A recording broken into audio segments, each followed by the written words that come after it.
தாய்ப்பாலும் தண்ணீரும் ஒன்னாத்தா இருந்துச்சு, விலையில்லாம கிடந்துச்சு.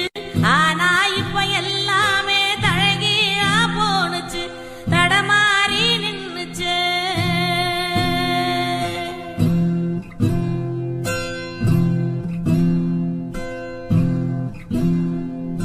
நிலாவுல தண்ணீர் இருக்கான்னு தேடுறோம், ராக்கெட்ட ஏவுறோம், குடிநீர பூமியில வியாபாரம் பண்ணுறோம்.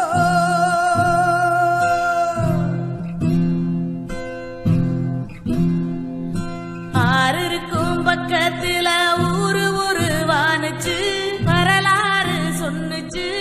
ஊரு மட்டும் இருக்குதையா, அற மட்டும் காணல, போன இடம் தெரியல. பறவை